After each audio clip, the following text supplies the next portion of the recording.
Morning. I'm taking a day trip, hooked up with some people who are going to go mushroom hunting for the fall mushrooms that grow here. I figure it's the easiest way for me to start learning is to hook up with some people.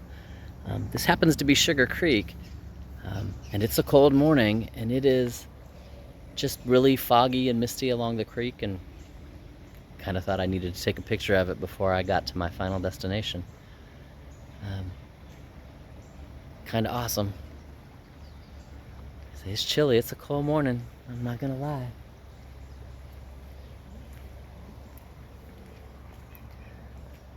So,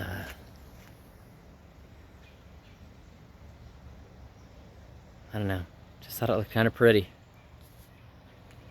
So, y'all have a great morning, and I'll talk at you later. So all these on the log are puff balls. Yeah, exactly. And these are edible.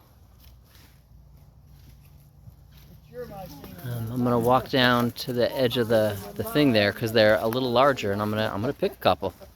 Well, there's a bunch there. You could make a meal out of those. Well, I was gonna get some of the larger ones. Oh, you got the Puffball City down there, don't you? Yeah, Right?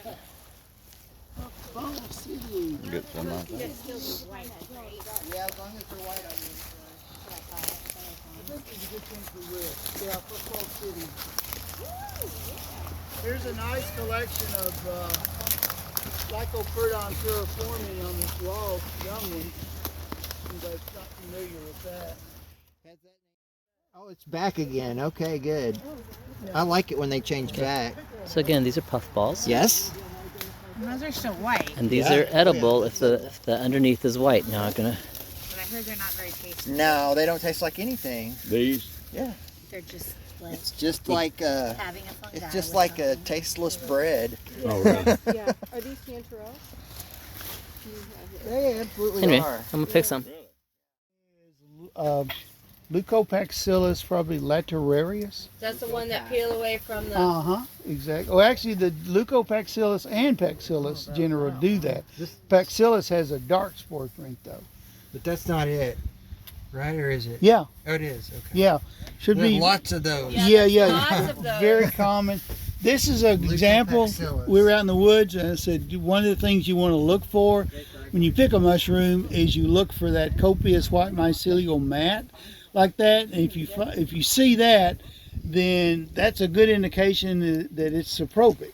Now, what that will tell you is when you try to key it out, you don't have to worry about trying to key it out as an ectomycorrhizal fungi or ones associated with trees.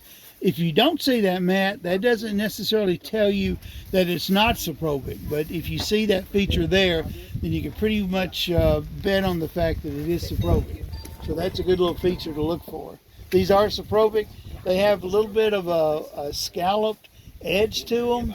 These, Did they get bigger and they almost look oystery, like a kind of wavy? they can, yeah, I in saw some some that respect. were like that big, only Yeah. they were wavy, but Yeah. they look a lot Yeah. like the same mushroom. So this is Leucopaxillus laterarius.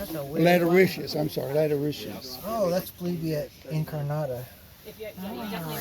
So another real good example That's the only one of or those I've seen lesson to learn here is a lot of people are finding this. They will continue to find it through the winter. It's some books call it a choice edible. I think that's a little bit over exaggeration or a little bit giving it too much credit. It is an edible mushroom. Its common name is called the bluet. Scientific name is called Lepista nuda, right here. It has those lavender colors. But what you don't want to do is confuse it with something like this, which is a Cortinarius. Some of these are deadly, known to be deadly poisonous. The guy that wrote the Horse Whisperer, the British author, poisoned himself and some of his family members by picking some Cortinarius over in Scotland, I think, and they had to have liver and kidney transplants, I think, because of that. So again, you don't want to make the mistake. The way you can tell these apart, this one has really compact gills in there. They're really spaced close together. These, not so much so, but if you really have any doubt at all, and Terry tells me these were picked very close to one another. If you can't really tell from other features, do a spore print. Set up spore print. These will have a buff-colored spore print, and these will be sort of earthy brown color. So just a real good example. Hi, Mom. Just a real good example of a edible, good edible, and a possible mimic or look-alike. Jay, Yes. would bluet be found in a garden bed? They like mulch. They like well-decayed leaves.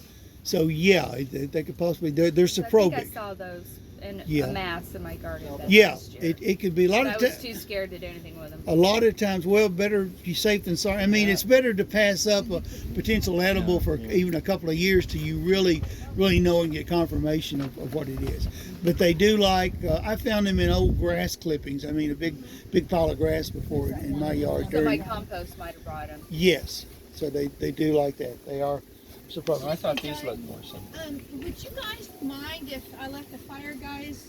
They're going to be moving the tent just for another event. Yeah, And sure. then Yeah, he gets out there a bit.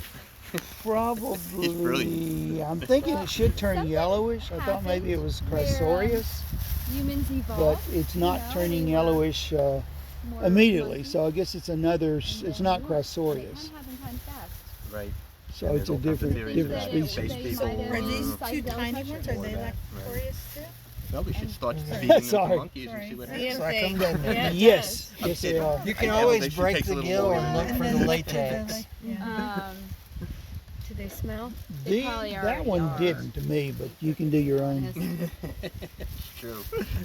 Is anyone here walking back? I am. I don't have a car. So I can fit Jay and 4 more people in my car. So what was the name of the one that was honey that smelled like watermelon rind? Yeah. The old name for it is the common name for it is called dryad salad. The old name for it was called Polyporus squamosus, Okay. and the new name for it is called Serioporus Us 2 Okay. and Jay Squamosus. and 4 more. I'll always come back. Did you smell it? Yeah, it smells like watermelon rind. Right. Yeah. A lot of times people used to find these when they were out morel hunting. They would find them That's great. Thanks. right Yeah. before the morels. This is a nice specimen, but apparently, what I've seen on Facebook, there's a lot of people are finding a lot of them now. They seem to be more. The season is not as cut and dried as I used to think it was. Okay. And people do eat them when they're young, and people have pickled them before. Yeah. That Okay. one is. That one can't decide whether it wants to be a picker or a kicker. You think it's- I consider that one a kicker. I mean, they're animals.